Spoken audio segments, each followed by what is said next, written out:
Cool.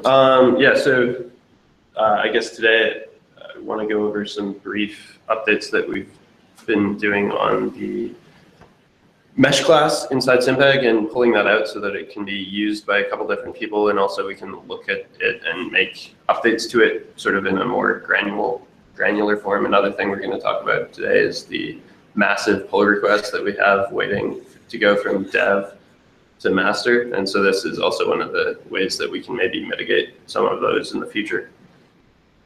So I don't know how much there is really to talk about things, and so basically I want you guys to interrupt me and ask questions. What we've decided to call the package coming out of the SimPEG sort of this is encompassing all of the finite volume techniques that were in the SimPEG package. So this is modular with respect to the spatial discretization, so doing 1D, 2D, 3D, doing tensor meshes, regular meshes, logically rectangular non-orthogonal meshes, and cylindrical, as well as tree meshes. So the docs are discretize.simpeg.xyz. Yeah, so there's tensor meshes, there's the cell mesh code, there's the curvilinear mesh, which is rectangular but non-orthogonal, and then the tree mesh as well. So this is again all pretty standard stuff. So not a whole lot has changed since pulling it out, except some cleanup of utilities and namespace and things like that. And actually, pulling it out has shown a couple interdependencies between the solver classes and the meshing classes, and making sure that those are also separated. So I'll talk about some of the solver stuff in the future. So this, again, is the same as SimPEG. So instead of from SimPEG import mesh, you just import discretize, and then you can say discretize.tensorMesh. But for compatibility, we can still do from SimPEG import mesh. Yeah. So basically what I've done inside SimPEG is, and again, this is not a pull request, and I don't think this should go on the current release to master, but for the next one, basically pulling out this mesh stuff, pulling out some of the solver stuff, and leaving from SimPEG import mesh, which will just be basically a symlink to the discretize package.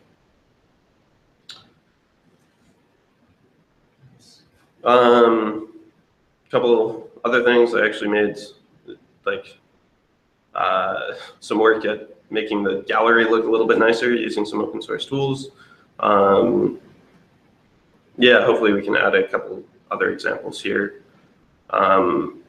Lindsay and I have been working on a bit of explanation around this, and I can share this when it's in a bit better state, but basically going through this, talking about the sort of anatomy of the various cells for the tensor mesh, for this logically rectangular non-orthogonal mesh, so basically a curvilinear mesh where each cell has in 2D 4 neighbors, or in 3D 6 neighbors, but those cells are no longer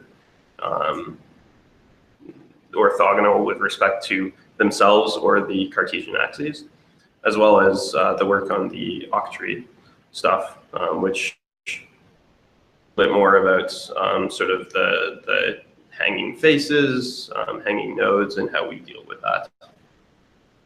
So hopefully that will come out shortly.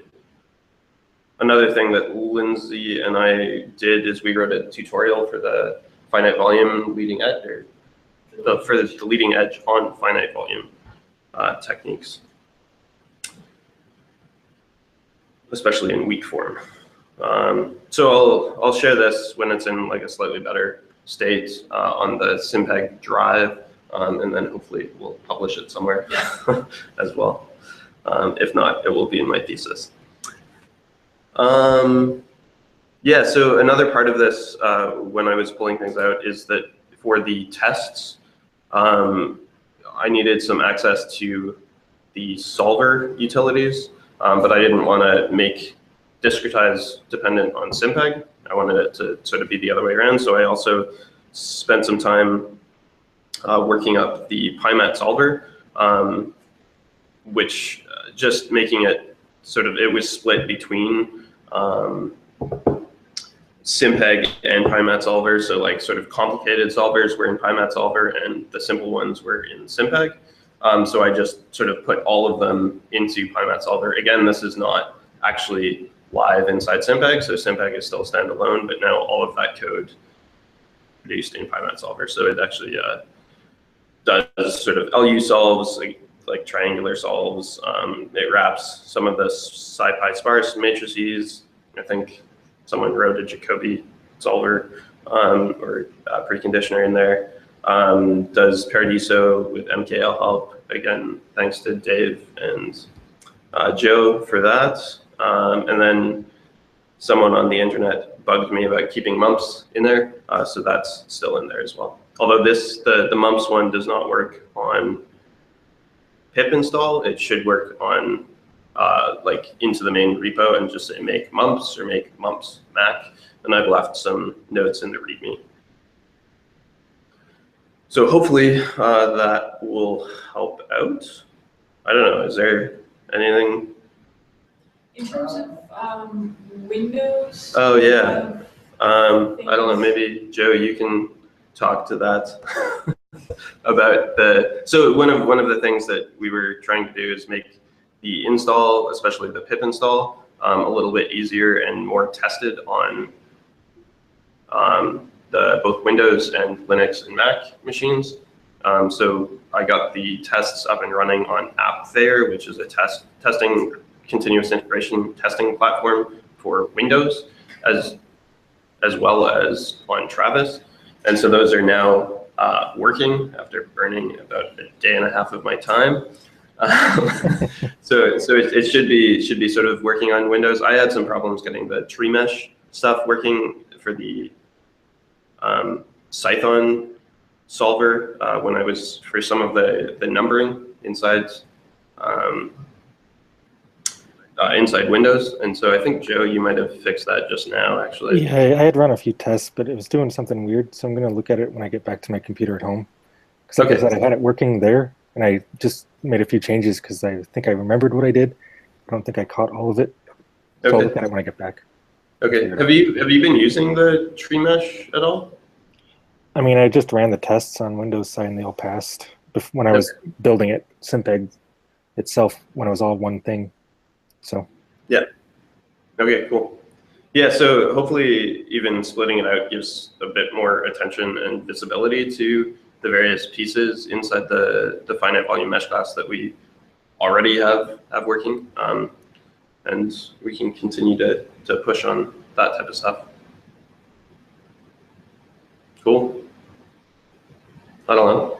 Anything else about that? So I mean, not a whole lot has changed, but a lot has sort of cleaned up under the hood. I think it's sort of sometimes it's a heart of pymatsolver, and dealing with that is so much painful. Yeah. I want to suggest people. You sit there and then, oh, what's all you have? That's the first question that you ask. So that actually works in Windows, like both mumps and Paradiso? Mumps, you're gonna have a lot more trouble, but Paradiso should actually work. So what made that really much easier is that Conda actually has, I think Intel like open sourced-ish MKL, and so Conda wrote a wrapper for that and has sort of included it in the base Python distribution that they provide. And so Dave wrote a wrapper for MKL, which Joe fixed, and I wrapped with for Paradiso. So it's. How about the Python stuff? Because well, I think it's still like if you install SimPEG in Windows, the first like warning is like that. The interpolation. So I have tested Python, actually the compilation on AppFair, which so it works on a Windows machine, I think the problems that we were having were mostly related to the setup.py file, which I did another few iterations on after reading a lot of blogs on the internet. I don't know, Joe, you might have more to say on the structure of that, but I've simplified it a lot. So it should actually be at least transparent what I'm trying to do. Yeah, the structure that I've used in my setup files was that it kind of follows NumPy's setup as well as SciPy. They have like sub packages, and you kind of leave everything until a later package, and it's just kind of taken care of on its own. It's less in one giant setup.py at the beginning, and it's, like I said, just passed on to individual ones inside each of the sub packages. Okay. Yeah, and so I think that's also what, especially with breaking out both the solver stuff and the discretize stuff, actually the SimPEG code is pretty simple. Yeah. Now, I mean, like there's not actually a whole lot in there other than the I thought that was the only Python stuff in it was in the mesh. Yeah. Yeah. So. Yeah. So actually, inside SimPEG now there isn't any Python, and inside pymatsolver that should install. It's actually pure Python. The dependency is on Py, or it's on MKL, which means that you have to use conda, which people should sort of be doing anyways. Yeah. So yeah, I think those things have been simplified pretty radically. And basically the only thing that will not work is the interpolation if things But it'll are, still pip install, right? yeah, I hope so. Okay. that needs some more testing. I don't have a Windows machine to actually do that on. Yeah. And doing it sort of abstractly through AppThere has If you're testing, Very time consuming. then does that mean that? Sorry? If you're testing, you said that you're testing Travis like for Windows machine. No, on AppThere, which is like Travis. Oh. But it runs Windows. Oh. Yeah. So it's the Python setup.py is tested on a Windows machine. Okay, that's good. Yeah. So that should work. And yeah, I mean, like, obviously people have got it working. I just don't know. I don't know too much about packaging things up in the setup.py stuff. So if anyone else has thoughts there, or Joe, if you have thoughts, do you have a Windows machine, Joe? Yeah, my PC at home is a Windows, and then I got this Mac machine here. So. Do you think when you get home, especially if you're working on this, could you try just pip install discretize and see what happens? Yeah, I can do that and see. Sure thing. Yeah, I have no idea if it will actually work. One of the things another way to do that is using AppThere to create the binary distributions, and then distribute those in the setup, or in the on PyPI. We should really get Conda Forge going as well for these things. Yeah. Because then we get a bit of support from them too. Oh, really? Yeah, I think the team's pretty good. From what Leo was saying, they were like quite helpful when he was getting Fernando up there. Have you done that, Joe? I haven't used Conda Forge, but I have made wheel files, which are the new version of whatever eggs that Python used to use. So when you see things like installing wheels on the Linux side, they do that. It's just everything's pre-built, so it just comes right to the machine. So they don't have to mess around with any compilers, which you guys always have to have those issues on Windows of installing the right C compiler and everything. Yeah. Yeah, so that's sort of an overview of where I've been sinking some time into just basically cleaning up the underlying stuff inside SimPEG so that it can be used a bit more widely. I think breaking out the finite volume stuff is pretty helpful. Yeah, so then I guess like for people, future development, make issues there. Yeah. If you do do something on SimPEG, like we'll figure it out, but Yeah. Yeah. And then did you want to go over the dev pull request at all? Yes. Briefly, or just Briefly. say that we should deal with it? We need to deal with it. Yeah, so I think that having broken out discretize, even though like I don't actually think there's too much code that touches it, it'll help hopefully trim this down. I would perhaps like to see us doing pulls from dev to master a little more often, because this is 12,000, close to 13,000 lines of code, which is insane. Like I am not capable of doing a decent review on that. But that said, we need to get it in, and I think we need to get it in soon. And why that's important, especially now, is because the disk is coming up, and we are going to be distributing SimPEG code and like pointing people to SimPEG, so we need to have it up to date. So I guess the thing that I would ask is that just like take a skim through. If there's stuff that you touched that is in that process, just document it. Because I think the thing to do is basically get this in. Like I think we should change the depreciation, get rid of that, or depreciate.py. Yep. And then once that's gone, let's just get it in, and we'll do some quick cleanup in the next couple of weeks. Yeah, to get it sort of up to snuff. Yeah, so I think, yeah, the biggest things that we changed were mapping. We've broken this out into multiple mappings, and so they're actually explicitly named. So that would be the biggest breaking of backwards compatibility, and then small changes like cur model is now actually model, and then under the hood there, a lot has actually changed about how we're representing that, especially using properties. And the mappings should error, like when you use mapping equals whatever, it should error in a very nice, very clear way. So it'll say use sigma map or whatever. It'll be a little bit of a pain point, but hopefully not too bad. I think most people have been working off dev anyways. Yeah. Just shoot out. Oh yeah, fair enough. That's the thing we should today. Yeah. Cool. Can you pull up the EM notebooks docs? Oh yeah, there's. This is like very EM dash notebooks. EM dash? EM here. It's probably in here somewhere. So right now this is only one notebook.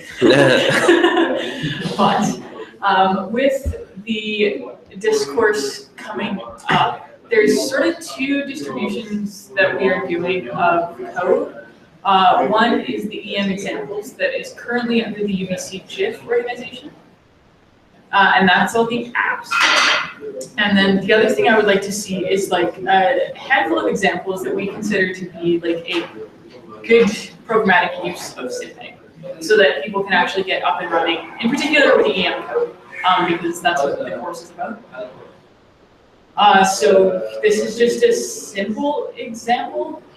Definitely needs like a little more documentation. This is the Silmarsh. Yeah, so if you guys have comments on that, that would be great. The docs for this I'm really excited about, because it's EM dash notebooks. Yeah, I'll get it under the SimPEG.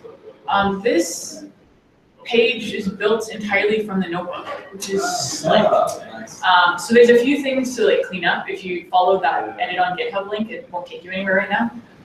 But it automatically, yeah, it runs your notebook, prints out all the plots and all the lines of code and stuff. So it's nice. Yeah, That's great code. Cool. Yeah, and then maybe other minor things that I've been pushing on mainly because of my thesis is some equations, I'm sort of breaking those out so that I'm putting them into an equation bank, similar to how we're doing on the EM That's actually nice. GSI, so that we can use these things That's very good. in a more reusable way. And then also doing that with, well, so that we can sort of see both the captions and the actual picture. Oh, that's very nice. And so I'll put some of the source code for this in terms of, I use Illustrator, which might not be helpful to people who don't have Illustrator. Okay. But yeah, so these, that should be helpful, hopefully. And then hopefully those can be used across sort of the various places that we, like these notebooks and the documentation and PCs and all of that stuff. Yeah, so a couple random things there. So yeah, discretize, figures, equations, EM notebooks, SimPEG Dev. I guess that's the That's the things. those are the things that happened in the last couple weeks. Yeah. Very nice. Yeah. Yeah. I would like to perhaps put a deadline on the dev to master pull request. The end of this week. Is that reasonable? Yeah, I think so. Okay. So it'll, yeah. Well, if everybody can just take a quick look at comments. Yes, especially Sagi, I appreciate your view on the DC IP stuff, and then maybe Dom, if you're listening. Also, like you want to edit this, like readme types of. Just the pull request notes. OS. Yeah, Yeah. just the notes, and even if you just like do a review and say what, basically high level what was added, especially on the DC side of things, and what's working in your opinion, and especially what's not. Yeah. That would be super helpful.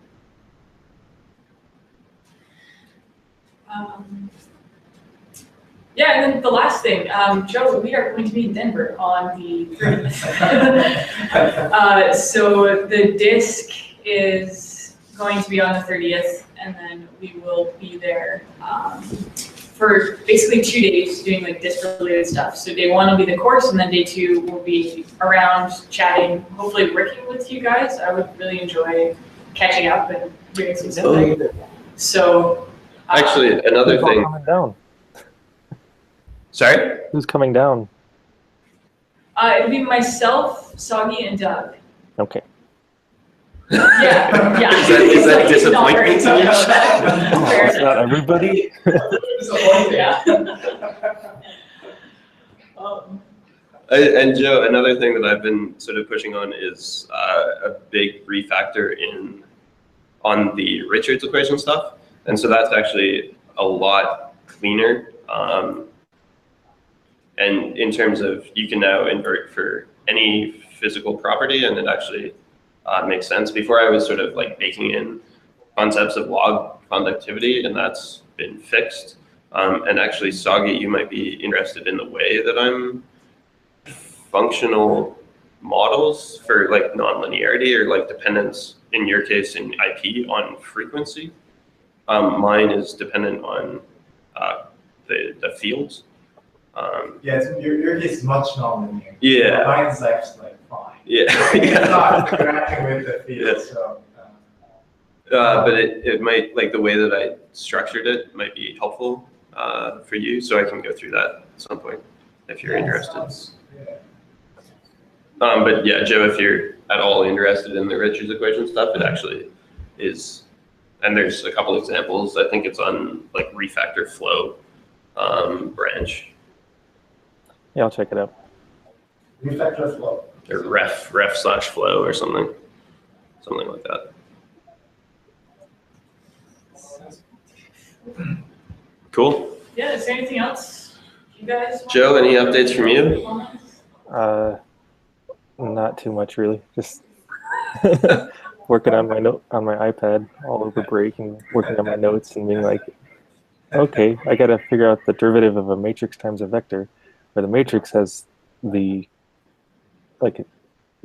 the derivative of the matrix itself times an arbitrary vector, and then the operation of that on a vector, because it doesn't really make sense to form that matrix itself. Yeah. It was weird. It's a lot of work for something that's 0 most of the time. Are you planning like a kind of restructuring optimization?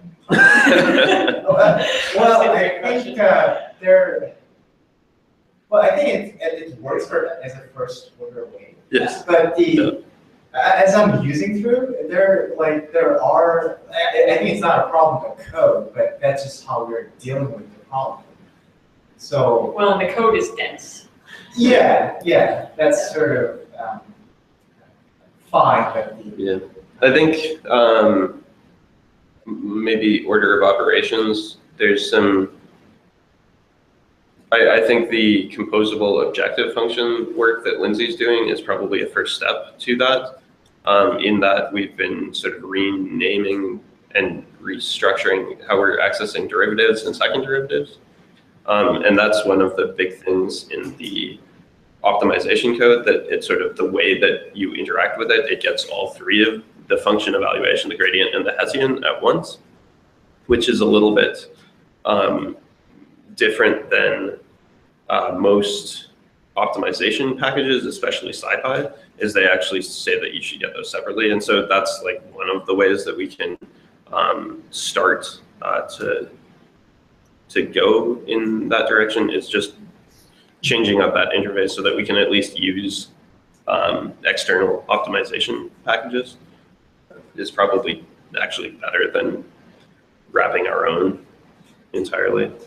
Yeah, I'm not sure. I'm also not sure. It's very subtle, and it's Yeah. sort of state of art, and then it's very dependent on the problem Yeah. side. So using like just a SciPy optimization package is sort of dangerous. Yeah.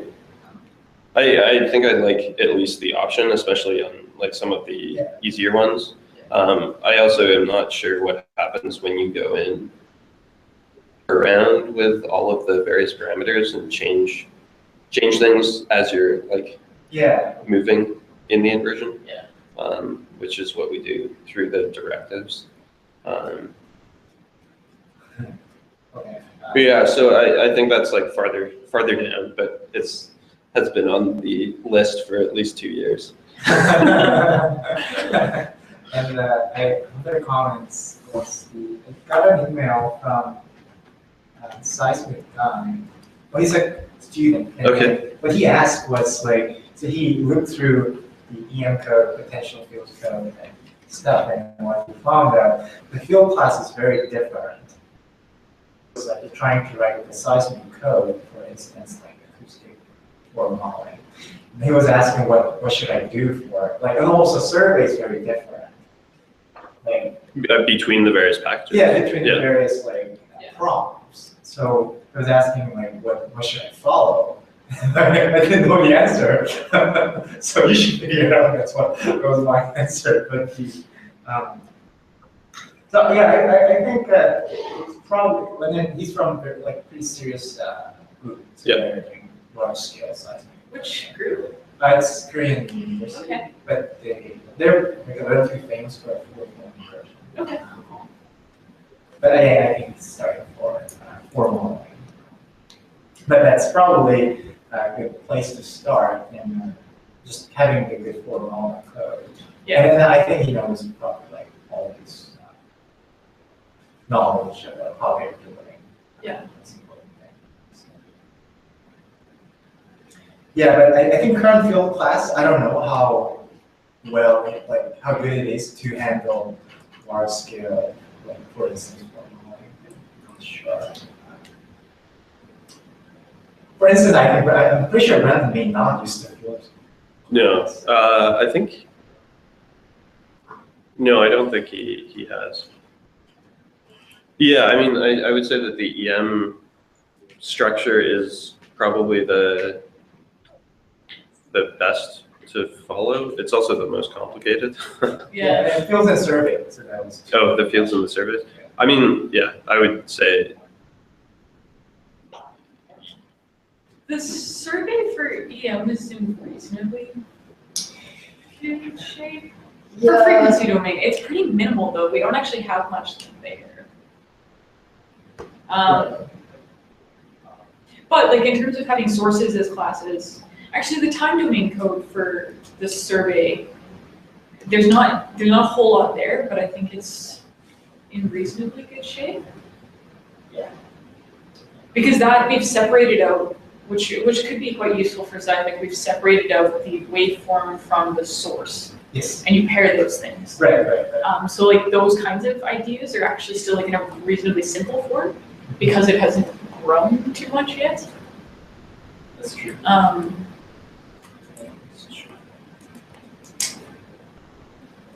One of the things we do need to do is remove the dependence of the fields object from the survey. The fields should take over. Just a problem. Yeah. Yeah. But that's, My point was getting attention. yeah. Yeah. They can figure out what is the best way. Yeah. For their problem. Yeah, but where to look. Yeah, I think EM is probably. Because I think seismic and GPR is fairly big problem. So Yeah. You need a different philosophy to solve the problem. Yes. So, and then we haven't quite thought about that. Yeah. Well, we've thought about that, but We've- not seriously. Yeah. So that would be. Yeah. 'cause Yeah, I with would time- point him to Zephyr as well. Some of Brendan's work. Yeah.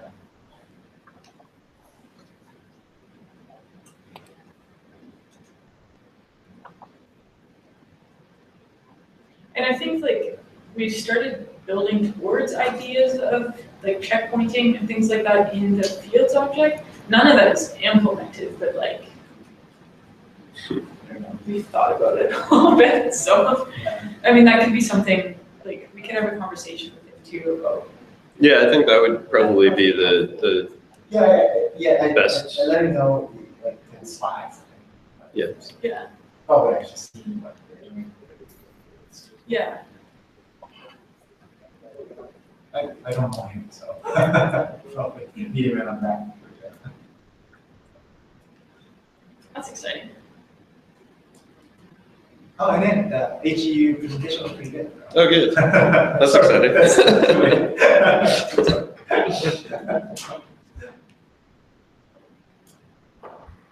Cool. Did the AGU put things on using a SciPy, like YouTube video of the conference? Yeah. No, it's a poster. Yeah. Okay. I think invited talk or keynote talk, probably. Yeah. Okay.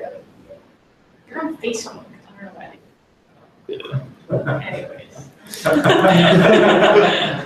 You can't access them. Cool. Any other things? Okay. Not right now. Fair enough. Excellent. Okay. Cool. Perfect. We'll talk to you later then. I guess Yeah. Lindsay and Soggy will be down in a few days. Yeah. You Fif- always 15. are. Yeah. I'll send you an email with Yeah. some of the stuff that we are up to for. Okay. We have time to bring your skis? And maybe we'll see. That would be good. Did it snow right now? Oh yeah, Yeah. there's snow everywhere. It's a little warm today, but there's a lot of snow in the mountains. One of the mountains had to close down because of too much snow. Oh wow. Okay, that's a good problem. Cool. All right. Well, thanks for joining, Joe. We will see you later. See you guys. Bye, Joe. Bye.